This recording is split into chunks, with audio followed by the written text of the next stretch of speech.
How to read anyone instantly. Schopenhauer believed that people can be judged by their appearance, and he was right. The human face is a map of our past experiences, and the story it tells reveals everything about us. Every line, every scar, even every freckle is evidence of our unique journey through life. But what if we could do more than just look at this map? What if we could learn how to read it? In this video, I'll show you how to become a master of physiognomy and tell stories from faces. You'll be able to see beyond the surface and understand the true nature of people. So let's dive in and get started. Step 1. The eyes, the windows to the soul. Schopenhauer thought that the eyes were the most important feature on a person's face because they revealed a person's true nature. He believed that the eyes were the windows to the soul, and that by looking into someone's eyes, you could see what was inside. Now let's look at the shape of the eyes. Eastern Asian people have wonderful almond-shaped eyes that are small and hooded. These eyes are said to be wise and mysterious. However, European and American people often have wonderful round eyes that are large and open. These eyes are said to be expressive and emotional. People with hooded eyes tend to be introverted and reserved, while those with round eyes are often more outgoing and friendly. Let's move on to the eyelids now. If the upper eyelid covers the entire eye, the person may be pessimistic or easily influenced by others. On the other hand, if the lower eyelid covers part of the eye, this person is optimistic and strong-willed. Then we have the pupils. When someone has big pupils, it means they are excited or interested in what's around them. This person is passionate and intense. When their pupils get smaller, it means they are bored or not interested. They are rational and logical. The next thing to look for are wrinkles around the eyes. People who have crow's feet near their eyes always seem happy and cheerful. They love to laugh and joke around. The distance between your eyebrows and eyelashes is also important. If the distance is short, you're an optimist. You see the good in everything. If the distance is far, you're a pessimist and tend to focus on the negative side of things. Now let's look at the color of your iris.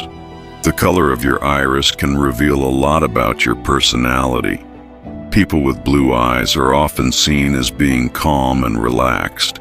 They are introverts and prefer to spend time alone. Green-eyed people are said to be creative and passionate.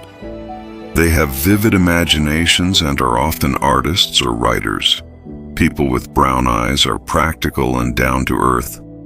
They are extroverts who enjoy being around other people. Finally, we have people with amber eyes. They are confident and assertive. They like to be in charge and often make good leaders. Step 2. Nose, sign of intellect and self-esteem. Schopenhauer believed that the nose was an important indicator of a person's intellect and self-esteem. A long, straight nose indicates intelligence, ambition, and confidence. A short, snub nose suggests a person who is more emotional and less intellectual. Let's start with the size of the nose.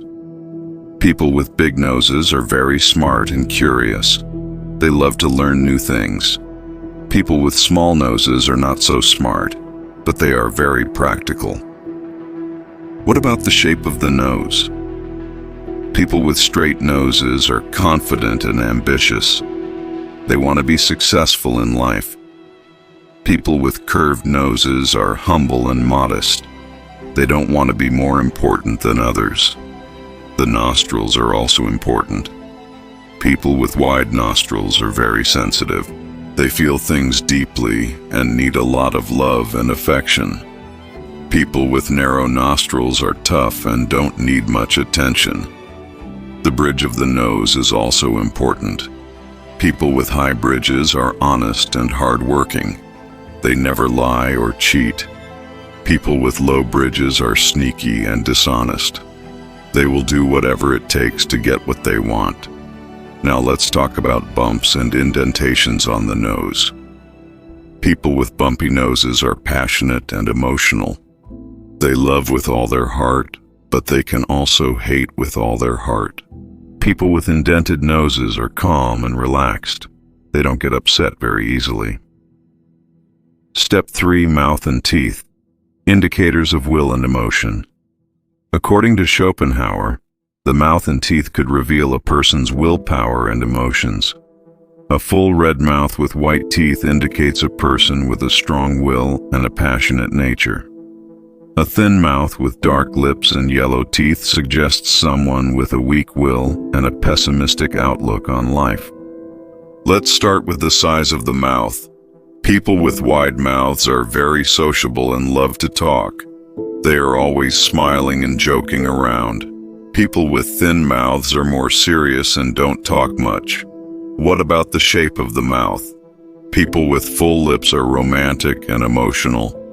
They love to be in love and hate with someone. People with thin lips are practical and unemotional. Next, let's look at the color of the lips.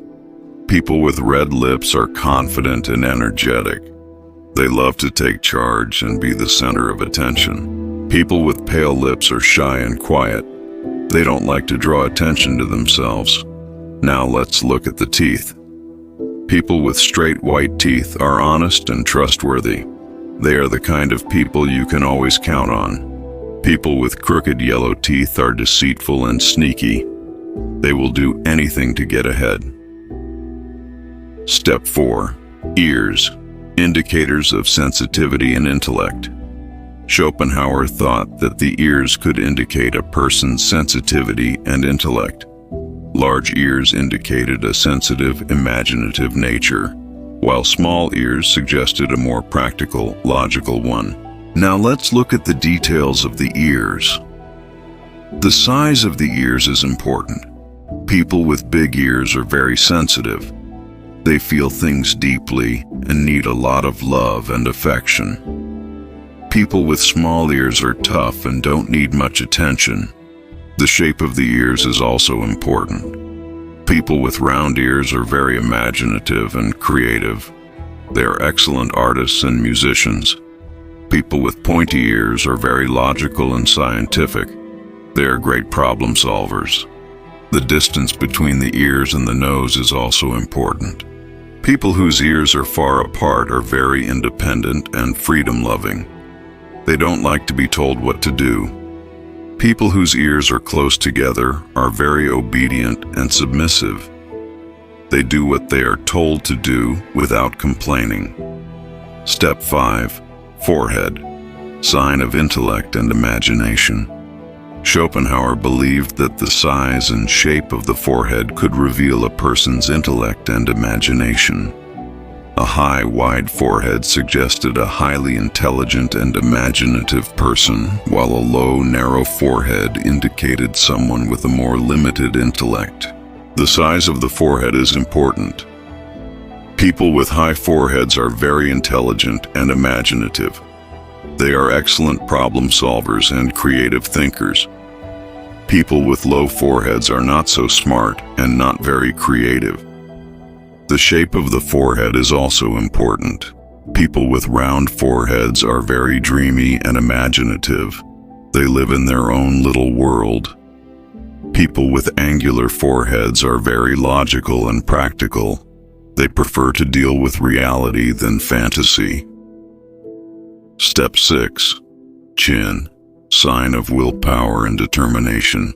Schopenhauer thought that the chin was an important indicator of a person's willpower and determination. A strong, well-defined chin suggested a person with a powerful will, while a weak, receding chin indicated someone with a weaker will. Let's start with the shape of the chin.